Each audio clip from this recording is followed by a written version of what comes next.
भाई जो गुरु बचन पे डट गए, कट गए फंद 84।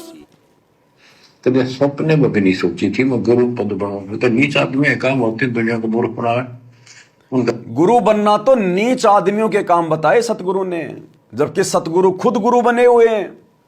फिर ऐसा क्यों कह रहे हैं सतगुरु कि गुरु पद प्राप्त करना तो नीच आदमियों के काम होते हैं? सतगुरु इसलिए कह रहे हैं कि जब पूर्ण परमात्मा धरती पर सतगुरु बनता है, गुरु बनता है, तो पूर्ण परमात्मा पे जो है वो कर्म लागू नहीं होता। लेकिन यदि कोई जीव अपने आप को गुरु घोषित कर दे, शंकराचार्य घोषित कर दे, मंडलेश्वर घोषित कर दे, और जितनी भी आत्माओं को वो अपनी शरण में लेगा, अपना भगत बनाएगा, फॉलोवर बनाएगा, जिनको भी वो उपदेश देगा, चूंकि वो जीव है, वो दीक्षा देने का अधिकार नहीं, जीव को पार करने का अधिकार नहीं, उसके वचन में शक्ति नहीं, वो किसी का मोक्ष नहीं कर सकता, तो उसके ऊपर, उसके सिर पे वो भार चढ़ जाता है नकली शिष्यों का। और कहते हैं जब तक वो नकली शिष्य पार नहीं होते तब तक वो गुरु भी नरक में पड़ा रहता है। इसलिए परमात्मा कह रहे हैं कि गुरु पद प्राप्त करना तो नीच व्यक्तियों का काम है। लेकिन सतगुरु रामपाल जी परमेश्वर जी तो वास्तव में एकमात्र गुरु के अधिकारी हैं। सृष्टि में दूसरा कोई गुरु बनने का अधिकारी नहीं है। इनके ऊपर कोई जो है वो कर्म लागू नहीं होता। लेकिन फिर भी परमात्मा ने संगत की परीक्षा लेनी पड़ती है। यहां के नियम अनुसार जो नकली भगत होते हैं उनका भार अपने सिर से उतारना पड़ता है। जिस प्रकार 650 साल पहले कबीर परमात्मा ने 64 लाख की परीक्षा ली थी, किस लिए? नकलियों की छटनी के लिए, नकलियों का भार उतारने के लिए, जबकि भगवान पे तो कोई भार नहीं चढ़ता ना। और गरीबदास जी ने क्या कहा कि भड़वा भड़वा सब कोई कहे, कोई न जाने खोज, कि वो क्यों ऐसी एक्टिंग कर रहा है, क्यों वो परीक्षा ले रहा है, कोई नहीं समझ पाया, केवल भड़वा भड़वा कह रहे हैं। दास गरीब कबीर करम, वो बाटे सिर का बोझ, वो तो नकली भक्तों का भार वजन अपने सिर से उतार रहा था। तो इसी प्रकार 2014 बरवाला कांड, सतगुरु ने हिसार जेल में बैठकर मुझ पवन दास को उस गणिका बहन की तरह, जो कि बदनाम औरत थी, और वर्तमान में पवन दास बदनाम है, लेकिन आज पता चला कि वो गणिका बहन बदनाम नहीं थी। अरे वो तो सारे उल्टे कर्म छोड़ के साध्वी बन गई थी। लेकिन जो अज्ञानी भगत थे उनकी नजरों में वो वेश्या थी। तो जो ज्ञानी भगत हैं, जो सतगुरु की प्यारी आत्मा, उनको तो पता है कि भाई हमारा भाई क्या है, ये पवनदास भाई क्या हमारा। लेकिन जो काल प्रेरित हैं उनकी नजरों में तो भाई उस वेश्या की तरह हूं मैं, उनको तो फूटी आंख भी अच्छा नहीं लगूंगा। तो ठीक इसी प्रकार गुरुदेव कह रहे हैं कि गुरु पद प्राप्त करना तो नीच व्यक्तियों के काम है। तो भाई ये पवनदास कैसे नीच व्यक्तियों का काम करेगा? इतना ज्ञान लेने के बाद क्या मैं ये नीचता वाला काम करूंगा? मैं गुरु की भूमिका करूंगा, मैं गुरु बनना चाहूंगा। अरे मैं तो गुरु का भगत बनकर अपने आत्मा का कल्याण करवाऊंगा। इससे ज्यादा मेरी सोच सपने में भी नहीं है। बाकी कहने को तो दुनिया हमारे गुरु जी को भी पता नहीं गुंडा बुंडा बड़वा देशद्रोही क्या क्या कह रही है। तो किसी के कहने से थोड़ी हमारे गुरु जी गुंडे बुंडे हो जाएंगे। तो हमें पता है कि हमारे परमात्मा क्या है। तो इस पवनदास को कोई गुंडा बुंडा कह रहा है, कोई ठग कह रहा है, कोई चोर कह रहा है, कोई गुरुद्रोही कह रहा है, तो किसी के कहने से नहीं होता। वो तो सतगुरु को पता है, ज्ञानी भक्तों को पता है, और जो व्यक्ति जो भूमिका निभाता है उसको पता है कि असल में वो क्या है।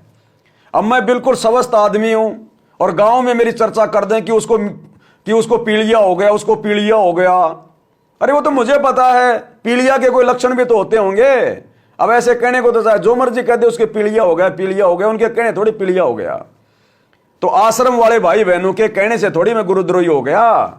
ये आश्रम वाले तो कल को पीले पर्चे निकाल कर कह देंगे पवनदास देश का राष्ट्रपति बन गया, राष्ट्रपति बन गया। तो इनके कहने से थोड़ी मुझे कोई विधानसभा में बैठा देगा, राष्ट्रपति भवन में बैठा देगा। तो इस प्रकार भाई और बहनों ज्ञान को आधार बनाओ, सतगुरु के संकेतों को समझो। जैसा सतगुरुदेव भगवान ने कहा वैसा ही गुरुदेव भगवान ने इन सत्संगों में जिक्र कर दिया, और यह संगत की परीक्षा के लिए जिक्र किया है। समझ जाना इन चीजों को। दास सबको समझाता था, गुरु जी से नाम दिलाता था। कभी सपने में भी नहीं सोची थी मैं गुरु पद बनूं। तो नीच आदमी है काम होती दुनिया को मूर्ख बना उनका जीवन नष्ट करे। अब तो स्वयंभू गुरु बन के, जैसे 2-3 दुष्ट बन गए थे, संजय दिल्ली वाला और पवन जयपुर वाला, ये पाप आत्मा थे। अब बताओ, गुरुदेव करें स्वयंभू गुरु बनकर, जैसे 2-3 बन गए, संजय दिल्ली वाला, पवन दास जयपुर वाला। तो बताओ भाई, पवन दास कब स्वयंभू गुरु बना? स्वयंभू गुरु होता है जो अपने आप को डिक्लेयर कर दे कि मैं पवन दास तत्वदर्शी संत, और जो लोगों को नाम दीक्षा देने लग जाए, अलग से अपना आश्रम खोल ले, उसको कहते हैं स्वयंभू गुरु, जो स्वयं को गुरु घोषित कर दे।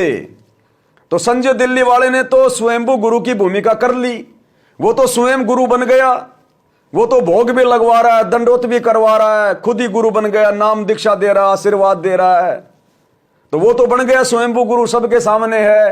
पवन दास का किसी ने क्या देखा अभी तक कि पवन दास स्वयंभू गुरु बन गया? एक आधा वो चेला तो पकड़ के लाओ जिसको मैंने नाम दीक्षा दी है, एक आधा वो चेला तो पकड़ के लाओ जिससे मैंने ज्योति पाठ और दान के पैसे लेकर उसकी ज्योति पाठ की है, मैंने घर पर उसका पाठ कर दिया होगा कोई 3 दिन का खंड।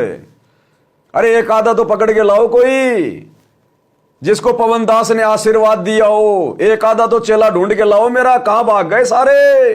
अरे ढूंढो, एक आधा तो पकड़ो कोई। और संजय दास के तुम्हारे को सैकड़ों मिल जाएंगे।